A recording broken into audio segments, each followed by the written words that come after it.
La época estudiantil, si bien tenía este tipo, digamos, de momentos muy agradables, también se desenvolvió dentro de un escenario diría yo, de conflictos, ¿no?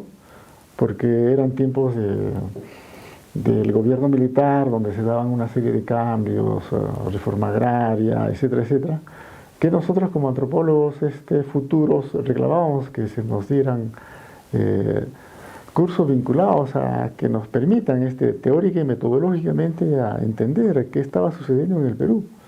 Y como para eso también ya emergía las primeras publicaciones del Instituto de Estudios Peruanos.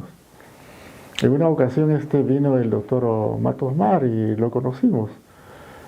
Él nos habló sobre Puquio, Arguedas, las experiencias que tenía, todos esos aspectos, ¿no? Entonces, la situación estudiantil poco a poco fue cambiando, diríamos. No fue todo armonía, sino que llegó un momento en que se propiciaron circunstancias de polarización, ¿no? Hasta que nosotros impulsamos que se reorganicen los estudios de antropología. Y desde luego algunos profesores estaban de acuerdo, otros profesores simplemente se mantenían al margen, ¿no? O sea, la situación estudiantil tuvo sus peculiaridades.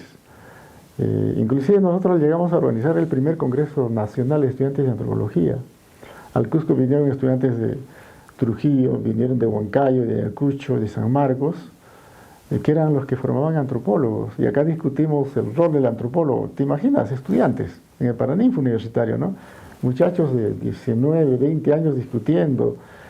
Y creo que esto fue motivado en gran parte por la coyuntura, o sea, el contexto histórico, político, y también por las ya orientaciones políticas que siempre se dio en la universidad. Porque el mismo doctor Flores tuvo esa experiencia.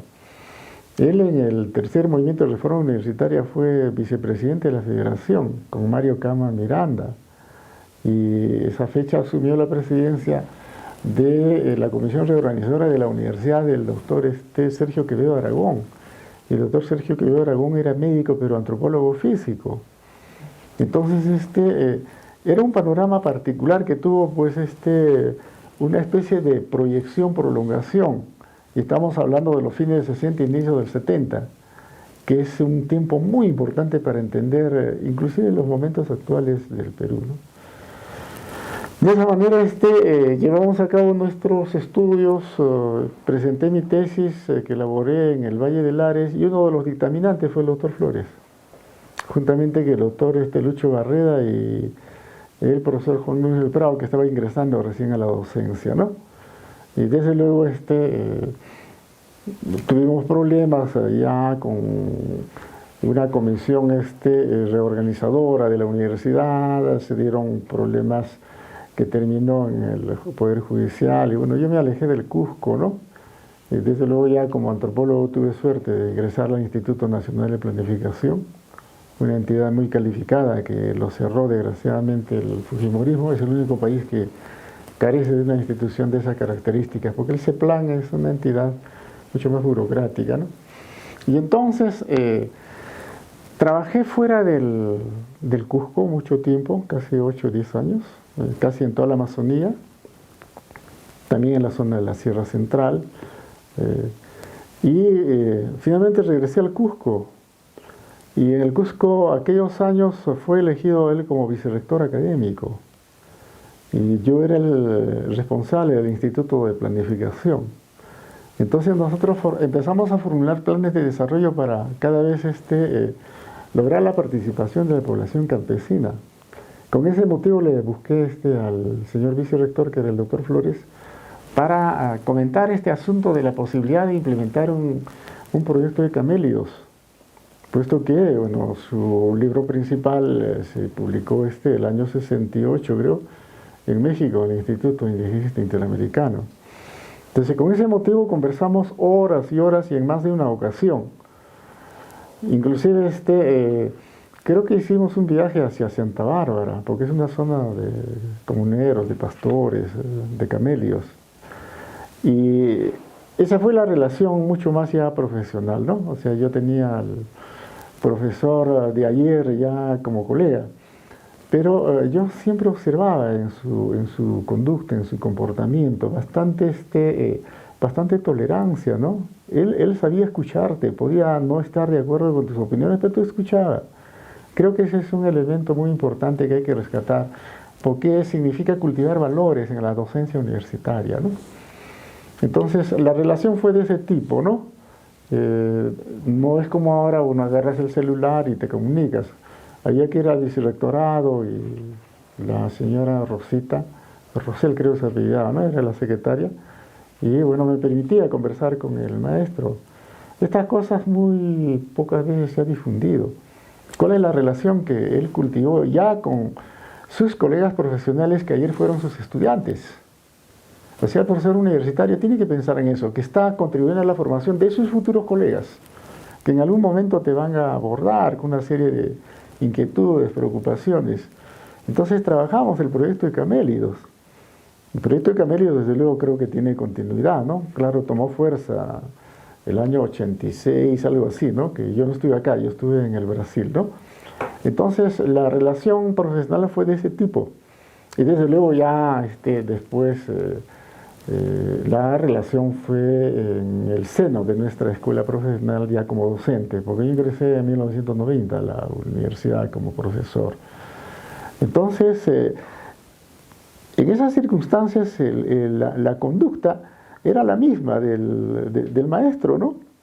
O sea, te trataba con toda consideración, con todo respeto, y bueno, podías conversar. Yo conversé muchísimas horas con él sobre temas vinculados a nuestra especialidad, ¿no? Inclusive cuando estuve elaborando uno de mis primeros libros sobre Amazonía 500 años, él juntamente que el doctor Jorge Villafuerte comentaron y presentaron el libro en el Paraninfo, ¿no?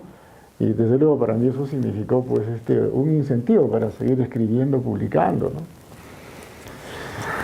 Ahora, ya posteriormente, cuando también elaboraba mi tesis doctoral en Sevilla, tuve la necesidad de revisar archivos acá, ¿no? Porque yo centraba mi atención en la explotación cauchera en la frontera con el Brasil. Estuve semanas y semanas, por no decir meses, en el archivo regional y encontré un documento de 1904 sobre la universidad. Me puse a leer y dije, pero ya han trabajado el asunto de la universidad el doctor, principalmente Horacio Villanueva. Y bueno, en la sala de profesores que teníamos en antropología, le comenté eso al doctor Flores. Y me dice, pero no recuerdo que haya tocado esos puntos. Y al día siguiente me obsequió un libro sobre la reforma universitaria, de que había editado la universidad cuando él era vicerrector académico. Me puse a revisar y lo que encontré no estaba en los estudios y en las publicaciones del doctor Horacio Villanueva. Entonces, qué raro, dije, que no haya tocado el doctor. Desde luego, y es lamentable decirlo, ¿no? Carecemos pues de archivos sistematizados, son grandes depósitos de alimentos. Y salió el resultado de este libro, ¿no? Que en el fondo explica el conflicto entre jesuitas y dominicos, porque acá en el Cusco empezó a funcionar la universidad en 1621, la universidad jesuita. En cambio, San Antonio del Cusco recibió la autorización para extender diplomas de bachiller, licenciado, doctor, etc., en 1692. Eso no significa que sea su fecha de fundación. O sea, la misma investigación, el mismo estudio sobre los orígenes de la Universidad Antoniana no están del todo terminadas. Hemos llegado a aceptar nosotros el 1 de marzo de 1692, no, el 1 de marzo de 1692, la bula de Inocencio II es autorizando extender los grados académicos. Y acá ustedes pueden observar, acá hay unos sellos interesantes, ¿no es cierto?, sobre cómo es que trataron de sesgar inclusive nuestra universidad con el nombre de Universidad Simón Bolívar. Porque, bueno, pues el ego de aquel militar tan importante, desde luego en la historia era tan grande, ¿no? Pero no prosperó porque recuperaron el nombre de San Antonio. aunque la denominación era solamente Universidad Nacional del Cusco, más o menos hasta los años 30-32. Esto es otro tema que habría que conversar con todo gusto, ¿no? Pero estamos, creo que abocándonos a la labor y, bueno, diría a la memoria que todavía aún tengo sobre este maestro, porque él fue dirigente estudiantil, juntamente con Mario Kama, como decía, ¿no? Y esa fecha, entre el 57 y 59, los dos dirigentes hicieron propuestas excepcionales para que nuestra universidad se modernice, se incorporase a otras escuelas, también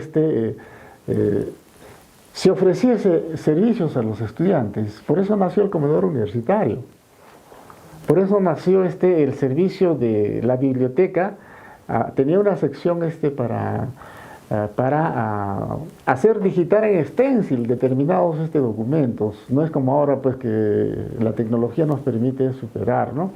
Entonces, todo esto ya era parte de una relación mucho más profesional en la docencia, y desde luego para todos los profesores era nuestro referente, ¿no? Habría que conversar con él, dialogar con él, y el profesor estaba presto, él no ponía límites a su horario. Desde luego tenía una vida privada que nosotros respetábamos, su manera de ser, ¿no? Un poquito reservado el doctor, rara vez íbamos a tomar un café, ¿no es cierto? Pero aprovechábamos siempre las reuniones en la sala de profesores. Ahí sí no escatimaba límite alguno en dialogar, conversar, y siempre dentro de una relación horizontal, ¿no? Y esto creo que es rescatable, ¿no?